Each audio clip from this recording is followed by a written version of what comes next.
nothing nowhere near. I think I can hold my own. Yeah. Some people will say Harvey has your cadence. Well, some people will say that Harvey has your cadence. That's your cadence. Yeah, I've heard that. If you become Miss America, you'll make about $1 million during your reign, 4 or 5 more million thereafter if you play it right. So do I think it's a shame that you got to come out in a bathing suit and a pair of high heels? Yeah, I really do. I think you ought to have to come out butt naked. Church is the building you attend. Church is the activity that go on once you get inside the building. That's what I'm talking about. Praying, they talk to God like he stay next door. You know, like he they buddy. Like he got a membership at the Y. They don't shut their eyes. Ain't no emotion in it. They just be talking to God. Oh, Father God.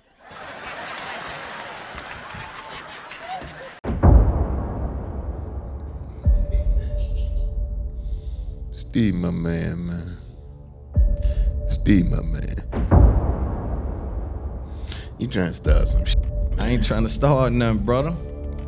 You think I'm trying to start something? Why do you think you were not on the Kings of Comedy? They edited an interview I did and made it seem as though I was saying, don't go Steve, see Steve, come see me. How did you get in those Friday movies? Was that just an audition or just a phone call? You know, a lot of people complaining. I don't know who they had representing them. But dog, I got paid. Right.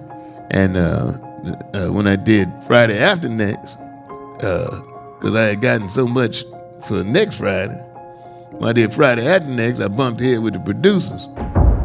Comic View or Def Comedy Jam? As far as what? Far as what it did for comedy. Are you familiar with what just happened with Corey Holcomb and Donell Rawlings? Mild, my nigga, mild. M-I-L-D. You catch up. You ain't have sauce. I came up in the hardest rooms in Brooklyn. And you what ain't happened? never with them rooms. You just yelling. Saying I'm mild, you saying I ain't come through the streets or the gutters is straight bullshit. And if you want to ask somebody, ask the mother that you know. 32, I rip. You rip lights? I rip. You ask any ever see me bomb. Anybody. And you ask anybody that don't know me, I keep it gangster. I don't say you. No, you trying to say I'm a bum. I ain't no bum. No, I didn't say And that saw. Your comedy is mild. We talking about comedy. He's at DC. I went and saw Kevin Hart. And he did an hour. I said, yeah. And he didn't offend nobody in the building. I said, I can't do 5 minutes without making somebody's ass itch. Now niggas want to loon me to death. Salute, Loon. Yeah, exactly. It's my man, Loon. That's my man, too. Both Loons. Old Loon, new Loon, both Loons. Okay. Yeah, All ops must know it's up there and it's stuck there, nigga. When it's up there, man, it's stuck there. Shut up. Yo, welcome to another episode of It's Up There Podcast. I am your active and attractive host for another episode of the fastest growing podcast in the world right now.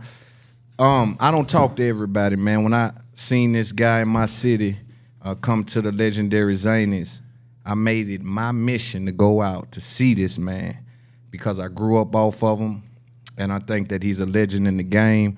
Today we got Don D.C. Curry. How are you, my brother? I'm doing good, man, but don't call me legends got about 6 months to live. You don't believe that. You don't believe that. I appreciate you coming, man. And I appreciate you for giving me and gracing the platform with your presence, man. You did a lot in this game. How do you feel about the state of comedy right now?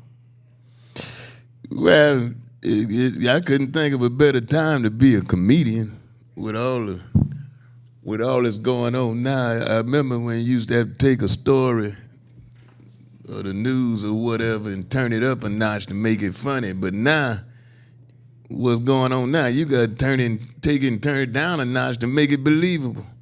Because everybody think you're making it up if you just just tell what's really happening now. But with regards in particular to black comedy, while it's funny on one hand, it's sad on another hand because you spend your whole life fighting for equal rights and all that, and then what happens, it appears, what does it appear is gonna happen in the end? We gonna implode. You know, why do you think we that? exploding from within. Why you think that?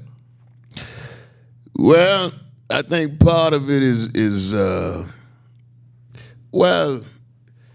part of it is just, see, people want to refer to it as competition, it being a competitive game and all that, but I don't wish nobody ill will. So when they mentioned going on Shay Shay, is that his name? Yeah, Shay. They mentioned on going there with me. I said, he don't want me. I'd be the boringest interview you ever had because I know something on everybody, but I ain't telling nothing. Right. I don't know nothing. Right. It's the equivalent to me when you put somebody's personal business out there of snitching. Right. Same thing, man. Same thing. So man. is that how you felt about what Katt done? Katt, my buddy, he said some of the shit was right and some of it was wrong. He ain't reading no 3,000 books a year. Right. That's 9 books a day, That's fool. cap. You ain't running no 4-3-40. Hell, if you could, you should have ran that when that 15-year-old boy was whipping your ass. I remember that too. But Katt, my man, but I'm proud of, I'm proud of some brothers that he might disagree with, Now, some of the stuff he said was true. I just wouldn't be airing it on think. Is in the public, truth disrespect though? Well, I'm gonna tell you why I drew the line. I'm gonna tell you a couple of things that were debatable. But I'll tell you a couple of things I had a problem with. Unless a brother's wife is in the game, that's kind of off limits. Those are old gangster rules, man. You don't mess with family. Wife and children. Yeah. Now, in the case of Kevin Hart, his ex-wife is in the game, so I don't know. Maybe that's fair. But he said something about some of the other guys' wives. I got a little problem with that. And then when he referred to Quake's illiteracy, or accused him of being illiterate, I got a little problem with that. I mean, the Quake situation seemed to be a lie. So I mean, everybody got an issue with lies. You know what I'm saying? Because Quake went on Breakfast Club and said he was, I think, in the Navy or he was in the Air Force. Air Force. So, I think it was, yeah. Right. It's impossible to be illiterate going through the Air Force. So I don't know if that checked out as far as what Quake was saying. I really don't. But do you harbor any resentment? Like, do you feel like, because 50 million views, 50-something million, over 50 million, yeah. That's a lot of money. Not cash, but just in this world that we operate in. Oh, he finna sell some tickets, bro. Yeah, so I'm saying, they don't give you a hand shot. Like Katt say, they don't look out for me. Why am I holding their secrets?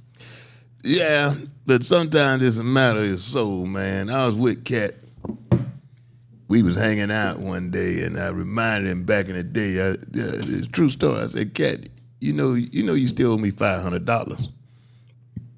We were in New York years ago, and I did a Comedy Central special, and he did something there. But anyway, we happened to end up at the same hotel, same bar after the show. And this show you how green he was at that time. When they paid him, he did a TV show, and he thought they were going to get him cash. Lee. But they wrote him a check. Yeah. He didn't have no money. Right. So I gave him $500. Loaned him $500. So I asked him the other day, I said, hey, man, you still owe me that $500. And he couldn't. He said, is that right, DC? So I tried to refresh his mind and everything. He said, DC, have you told anybody that? I said, no, player. I don't roll like that. Yeah. He said, that's the difference between you and me, DC. He said, if you told somebody that, you'd had 10 million hits tonight. I said, but I don't throw nobody under the bus like that. He said, that's why you're a great comedian, but I'm more famous.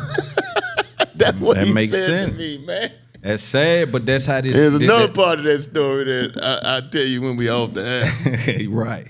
So I think you, from where you come from, y'all have a certain cadence, right, with comedy. I don't know if it's moving to the new era with these comics. Do you see anybody in the new era that kind of reminds you of what y'all were when you were coming up? Well, I think the new cats, and I ain't mad at them, man. Nah. I think they kind of struggling to find their way, just like we were. I think social media, I know, obviously it changed the game. But, in some ways it's been good because it exposes them to different flavors. But a lot of things ain't changed. When I was coming up, there was some older comics in the game. Fewer, of course, than it is now. But they wouldn't figure to try to help you, man. Yeah. They wouldn't. I'm gonna tell you, 4 or 5 of them that helped me, but a lot of them were just haters, man. Yeah. A lot of them are haters. John Witherspoon helped me.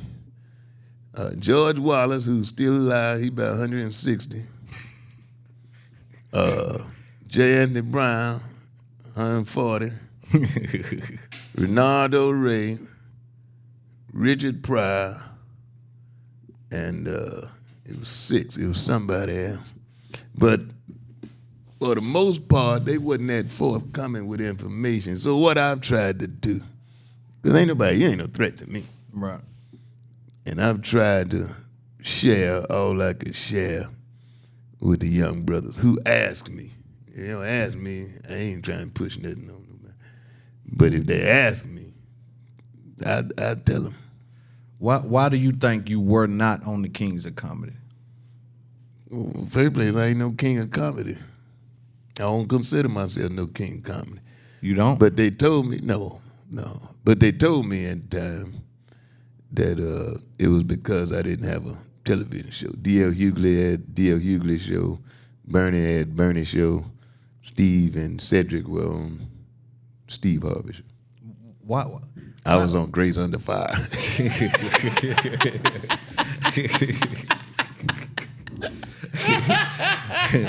Why do it feel like you try to downplay it though? Like I shouldn't have been on no Kings of Comedy. I ain't no king of comedy.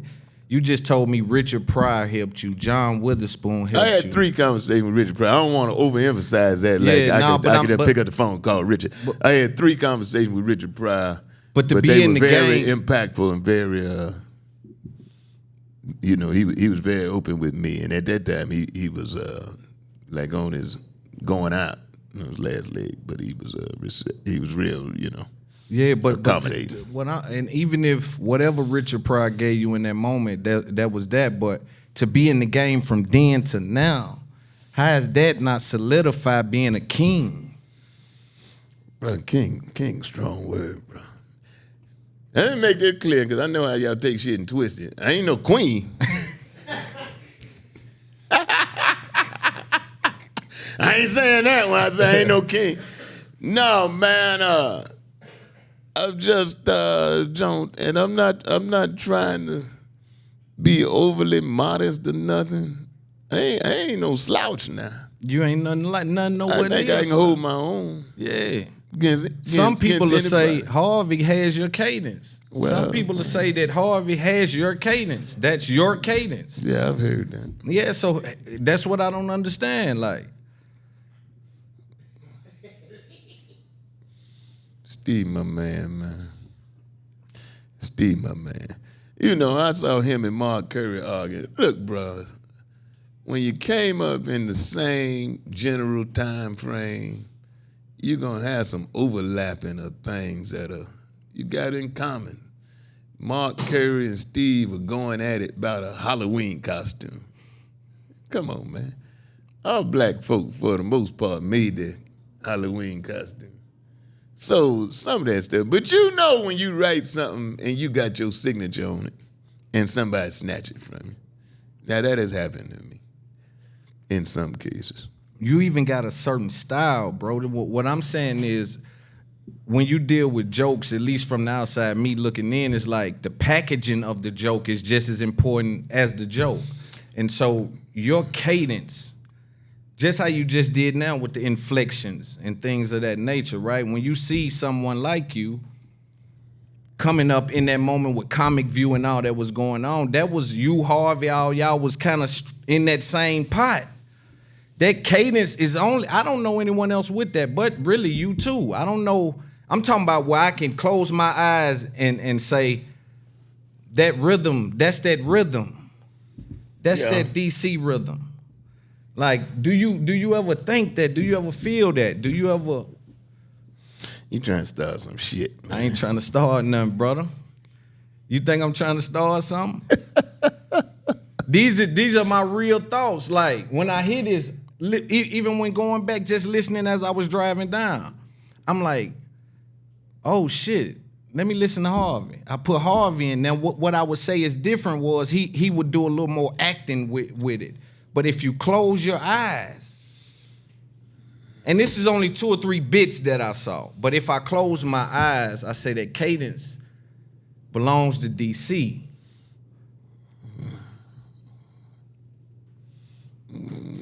Here, you want me to say?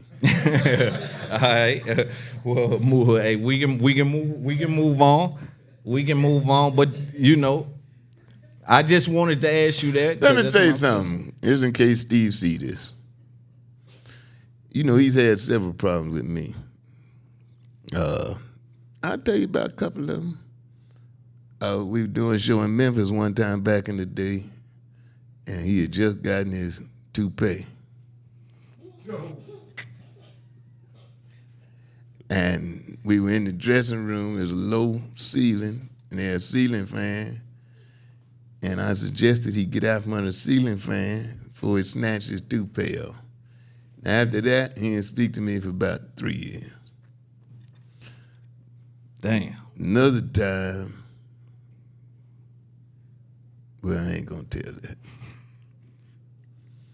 But we've had just 2 or 3 run-outs. Another time, I was in Houston. He was at the Civic Center, I think it was. I was at a club. They edited an interview I did and made it seem as though I was saying, don't go see Steve, come see me. That ain't what I said. They cut it down and made it look like that. Right. But what I said was, you can go to see Steve at the arena, but it's gonna be hard to see him in that arena. I was talking about the intimacy of comedy clubs. And I said, I'll be at this club, and for what it's worth, Steve might sell out, but the club I was at said 250 people. I know I'm gonna sell out. I said something like that. Yeah. He took it and got on the radio after that and you know, tried to insult me, which he couldn't do. I got some tapes, man. Steve had a comedy club, you know. And I got some tapes of me performing at his comedy club, so there's been some overlapping, but you know. And then for whatever. me, bro, in this game, because I take it personal, you know, me, and I don't know if it's the dog is in me. You seem like a player. You seem like a super cool player type nigga, so I don't take you to be sensitive. You know what I'm saying? Man, right. you really had to. You can't hardly insult me, bro. Right. But with the money though, it's just like, yo, man, with the money, I don't know. Like I commend you for being so player about it. But I can't see, you know, certain things for me would be a little more visible in my arguments, right? Because I'll be saying, Let me tell you something, man. When you talk about money, I like money like anybody else, right? It does not control me, brother. And, you know, for example, it's only so much shit you can buy. After that, you can buy bigger shit, more shit. You know, you can buy a house. And if you get a house, you can buy another house. But, I mean, there's only so much shit you can buy. Right. But if you compare yourself to somebody who's super, you want to call it successful or whatever, if a man got a $50 million plane, $50 million jet, but I don't want one, I just made $50 million, relatively speaking. God bless Beyonce and Jay-Z. They bought a $200 million house. But in my mind, because of where I come from, you know what I could buy with $200 million? $200 million house. Right. I'd rather, and I'm not shooting shit. God bless them what they did. Right. But I cannot imagine what a $200 million house is. There's some bitch on the moon or something. Right. Well, where did you grow up at? Southside Chicago. Got that play on you, man. Finger high. It one of the, Wasn't scared of on. nothing back then. All my partners was gangsters. Yes, I Lord. go back now, I'll be scared to stop at a stop sign.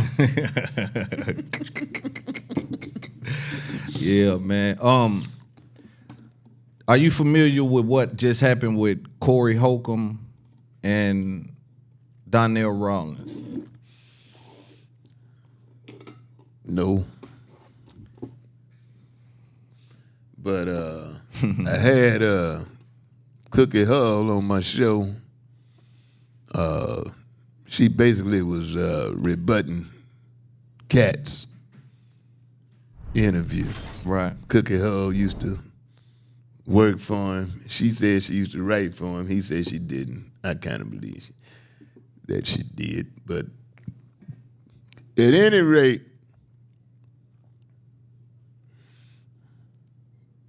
and I'm trying to be careful now not throw nobody under the bus. But Corey Holcomb called me because he saw me basically interviewing her on my show, Disray. Right. And he called me because he finna go in on her. And Corey gangster, man. But I got to give him props for calling me. And Before he did that. before he did it. Basically, you know, Yeah. not getting my permission, but I like I brought her on, man. Hey, man, you say what you think. She said what she think. I didn't condemn it or condone it, Yeah. but I felt she had a right to say it, and it's a fact that she accompanied Katt in whatever capacity for quite some time. And she wanted to speak her piece, and she did, and it wasn't friendly. But, you know, she's a woman, you know. You had my ex on, ain't no telling what the hell she said. Right. How did you get in those Friday movies? Was that just an audition or just a phone call? No, I auditioned, they called me, you know, from stand-up. Back then, man, the scouts and stuff for television and movies, they would go out. And then black comedy was so hot then, they'd go to the black comedy clubs in different cities.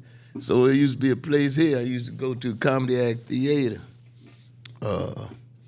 And they came in there. Now, I had turned them down 3 or 4 times. People from BET had come in there, and they were asking me to come out and basically audition to be the host of Comic View on my dime. I'm like, man, go on with that shit. I just stay right here and work in this club and make this $75 a week. Yeah.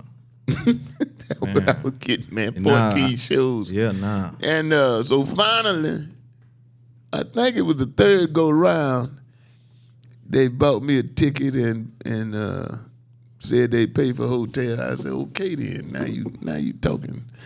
But back then, the scouts would go out. Now you pretty much got to go to New York or L.A.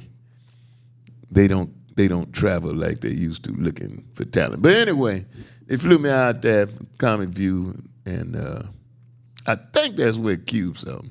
And at some point, we got a call, and they asked me to come in and quote-unquote read for the pod, and I went in, and it was a wrap. That's dope, though. Was it good money back then? You know, a lot of people complaining. I don't know who they had representing them.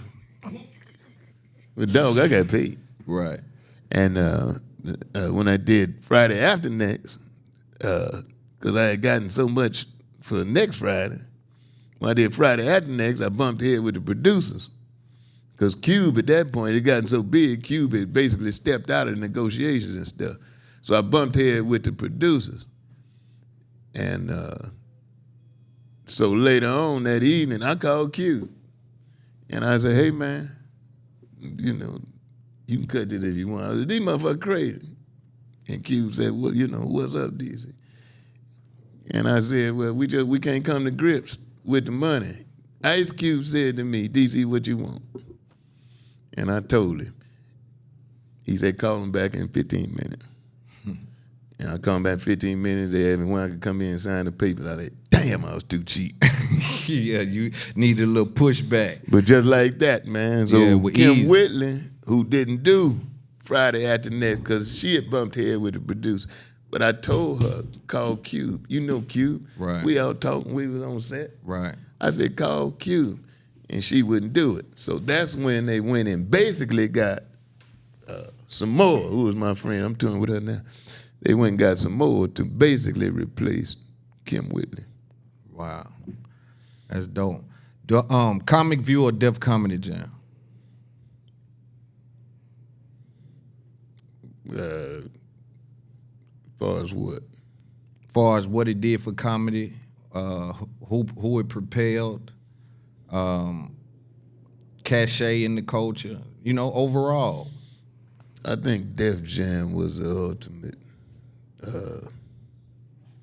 At that time, it was the ultimate thing, Def Jam. Comic View had more longevity. It was a calmer atmosphere. It was kind of two different genres. Def Jam, you know. Comic View, you had time to make somebody think. Def Jam, Go, yeah. you got to go, bro. Fire off, yeah. You got yeah, to go. yeah. But both of them did the thing. So shout out to Russell Simmons, shout out to Bob Johnson, I think. Johnson, Yeah. Bob Johnson. Yeah, Yeah, BT. So both of them provided an avenue. Bob Sumner was with Def Jam, but Bob Johnson on BET. BET, Comic View, yeah. Yeah. And it created a platform for us that wasn't available. I don't think you can compare it to anything now as far as black comics are concerned. Right. Yeah. You so think it can both be of them did their thing. recreated in there that can be redone now? You can centralize those audiences? Because basically that's what that was. People would sit down at a certain time, you know, looking forward to watching comedy on Comic View or... I tell you why I don't think so. Because of social media. I don't think so because of social media. Now I ain't mad at nobody or nothing. I ain't mad at the young brothers on social media, but I think and it's obvious when some of them are missing the experience of going out on the road, driving from place to place, dealing with different people, and trying to find where you fit in. And you can't do that. Can't do that with video, man. And then it's not as real. Right. Because you can't get booed on video. And you gotta get your ass out there and get booed, and then figure out what you did wrong.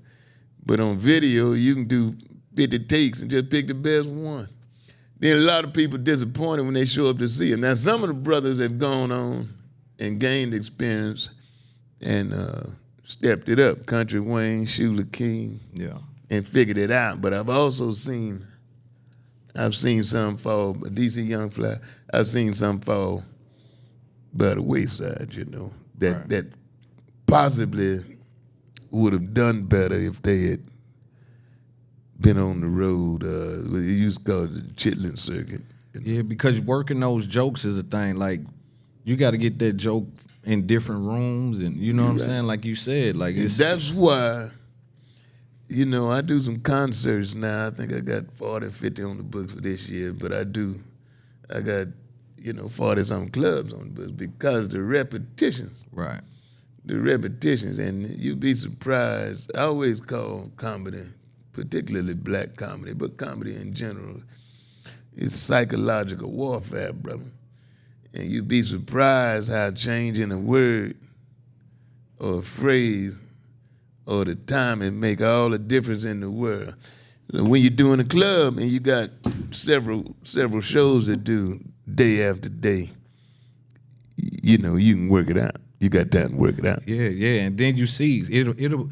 You also got to serve people that don't know you as much too, right? Because especially with social media, the fanfare is so crazy. Yeah. It's like you come out, they cheering. It's like you ain't even got nothing out. You ain't even said nothing. These dudes are getting that love. And I wonder the last wave of comics that'll make that $75 a night or a week and all that. They don't even feel that no more. That's old with, ain't nobody doing it. Yeah, they don't even feel My first paid job, I opened for Paul Mooney was $70.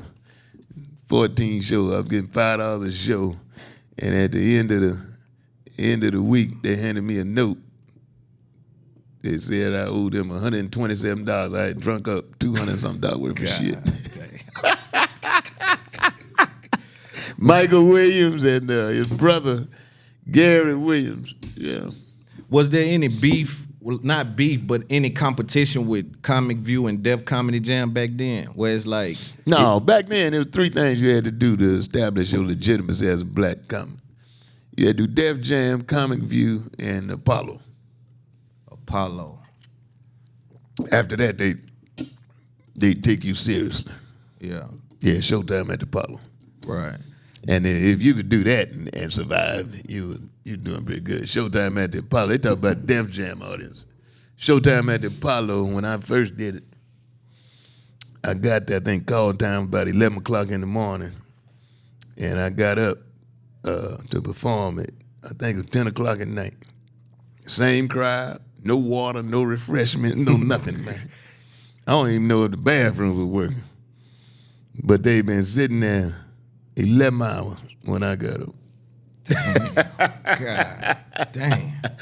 But you know, it was all in the game. Right. Man. Nah, them the reps though. Yeah, them the you reps. get the reps in, Yeah. man.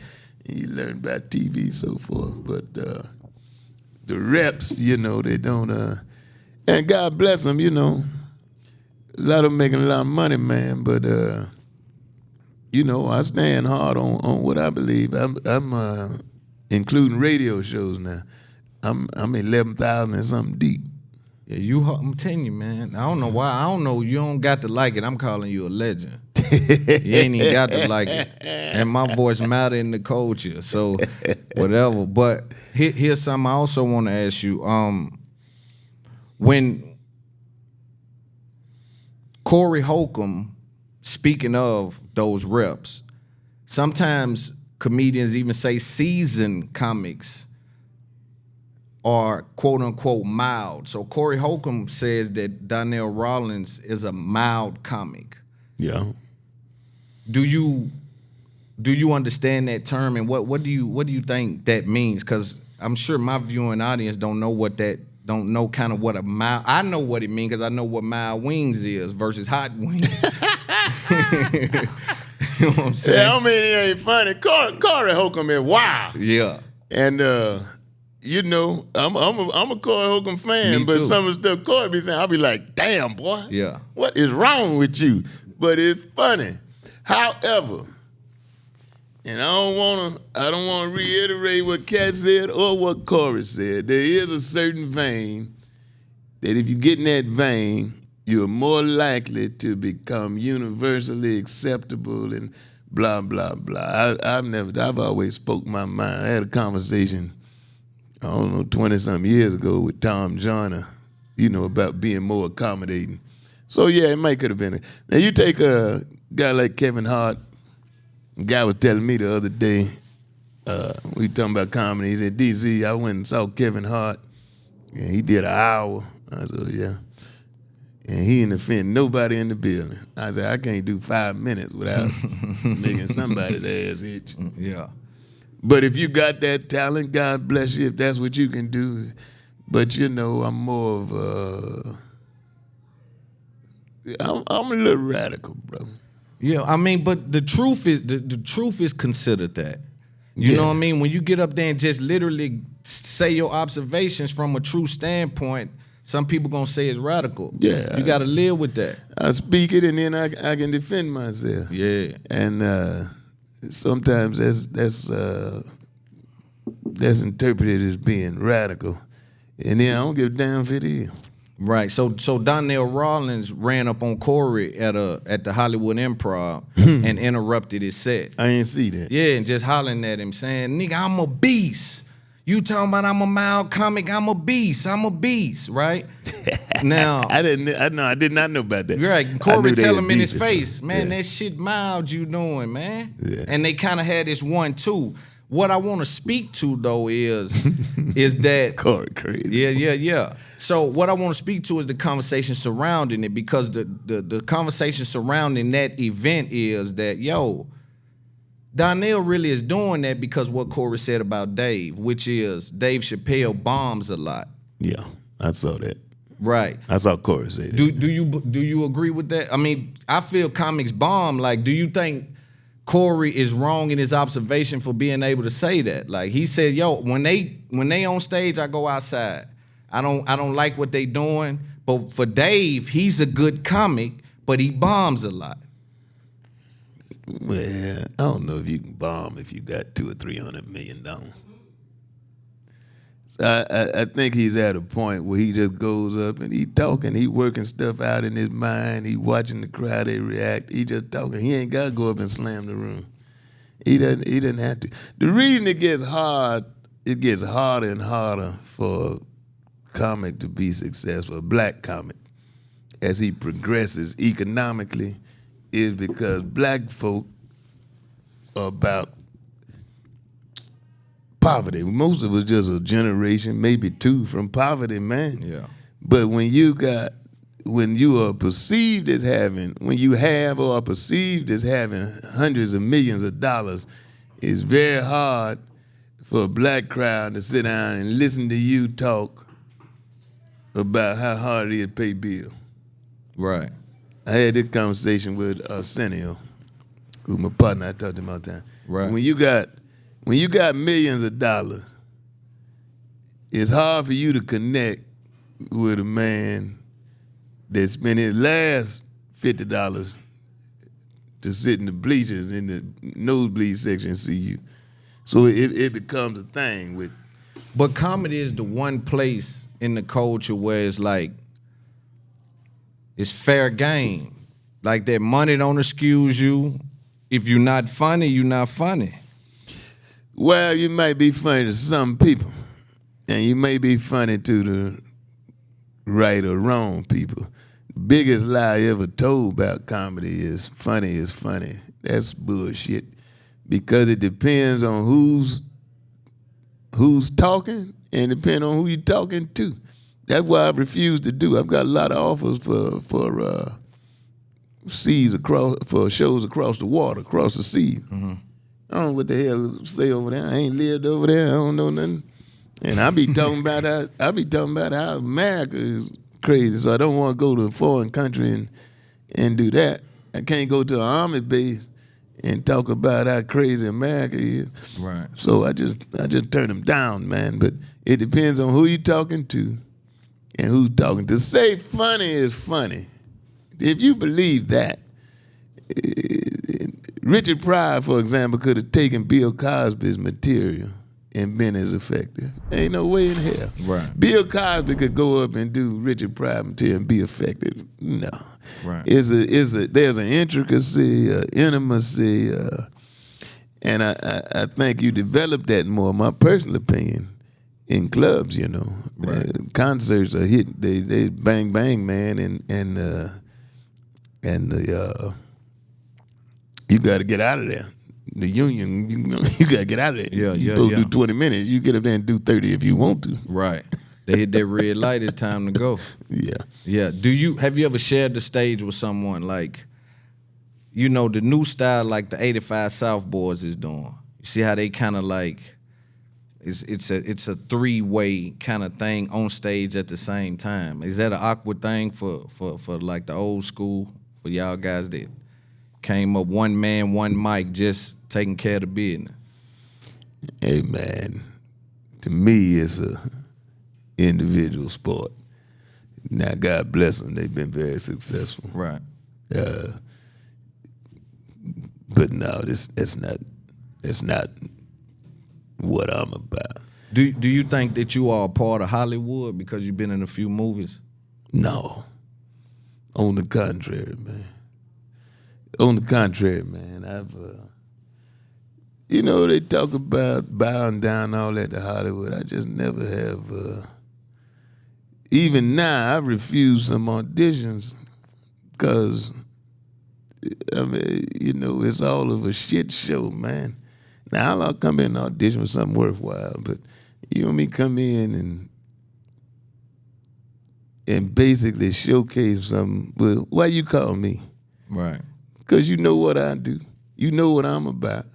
So don't call me and ask me to come in and do James Brown. Right. Because that's what it feels like. It definitely feels like. I was talking to another comic I had, Nav Green, when he was doing Coming to America. He was kind of explaining the audition process.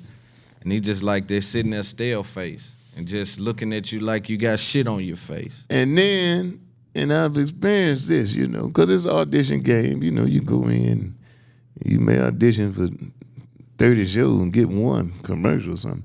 But you go in there, man, and it's kind of an insult. You go in there and sit down and some 22-year-old white girl decide whether you get the part or not.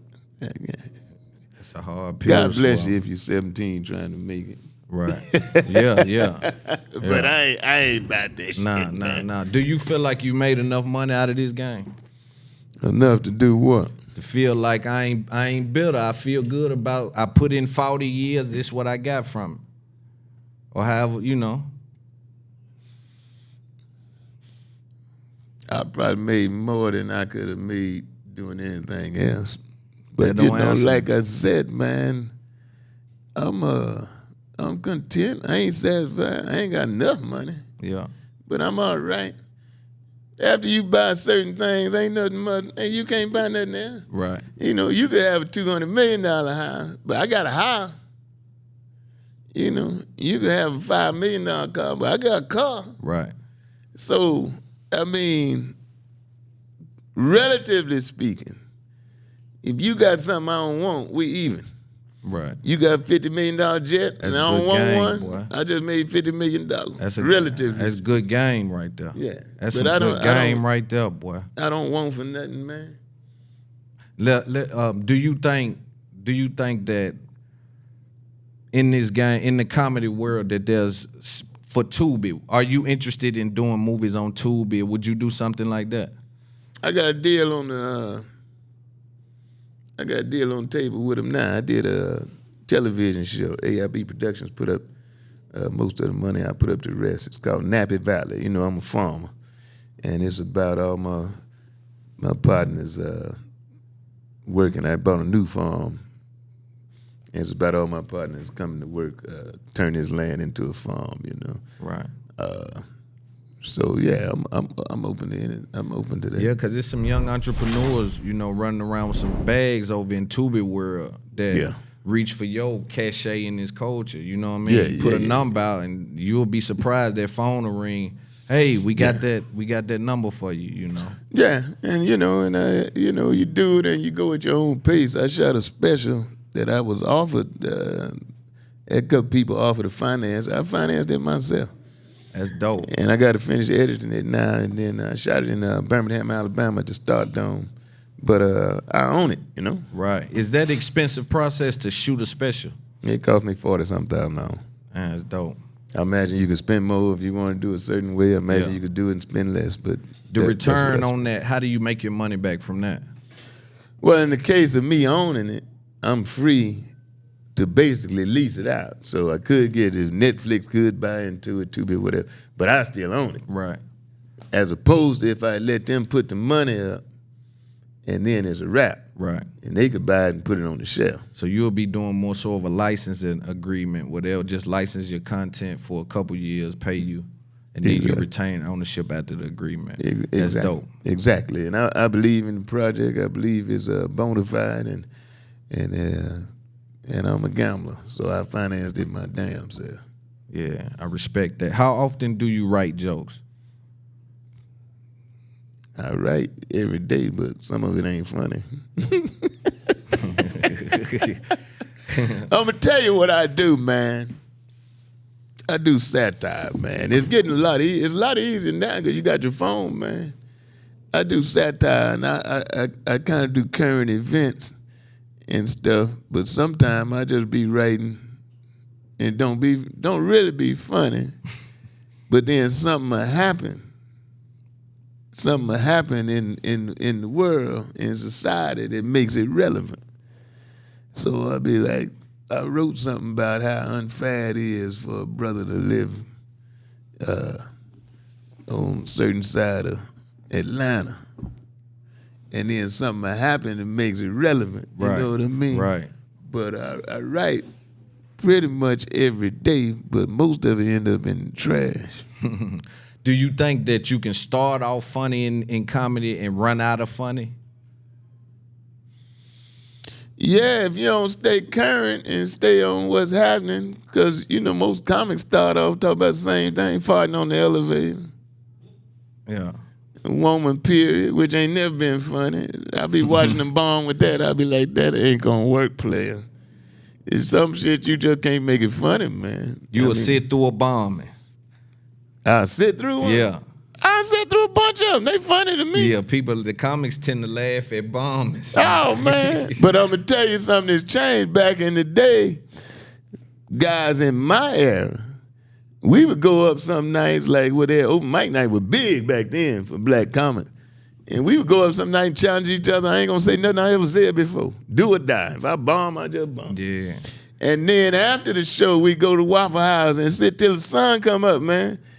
And be critiquing each other, Nigga, you should have said this. Right. You should have said that. You should have said that. So it wasn't that like it is now, That's my material. Right. We used to go in there and literally, man, we would help each other write and bump up jokes. We like, that's a funny concept, man. Right. But what you said wasn't shit. And we would go back and forth. It was all, it was a camaraderie. Now that it's not the same. No, but that's one thing I think 85 South got. Even though they shut us, they got that camaraderie because they ain't worried about each other stealing the joke or running off. With social media, it's much more easier to claim ownership over something that's not yours. Right, over the idea of something. If your following's bigger, or something like that, you retain ownership of whatever that is that you presented.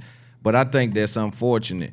But I got some stuff back then. I used to travel with a them little bitty cassette recorder. What you call it? Mini recorder. I forgot what they call it. Yeah. I could let you listen to some shit. You would be like, that sounds very familiar. You ain't got to tell me. I'm trying to understand why you saying it. Even some stuff is coincidence, and some stuff you know what the deal is. I don't believe in that, man. Like but I think you're a player. A capital P. So I respect how you handle it. Bro, let me tell you how I describe myself. I'm a gentleman and a gangster. Facts. But I ain't trying to bring nobody else down. God bless you. Yeah. Back in the day, do you think, I was talking to a comic and I want to ask you about it, seeing that you was in the era or just around and know about comedy. Andrew Dice Clay. Yeah. Was his wave as big as it's presented to the culture? Because they tell he was selling that Madison Square Garden, blah, blah, blah, blah. But his longevity wasn't. Right. He didn't, so he jumped out the gate. And back then, because comedy wasn't exposed like it is now, so you had another factor that now is, so you had the shock factor. Right. Shock jock. Yeah. So you could be shocking and not really be that funny. Right. Andrew Dice Clay was shocking. They couldn't believe he was saying that shit. He was selling that Madison Square Garden, man, 3-4 shows a day. Right. But it's longevity, so I might, I got a saying, man, because I don't be in no hurry to do nothing. My saying, pace yourself, don't race yourself. Right. And he jumped out there, and he was rolling for a while, and after that,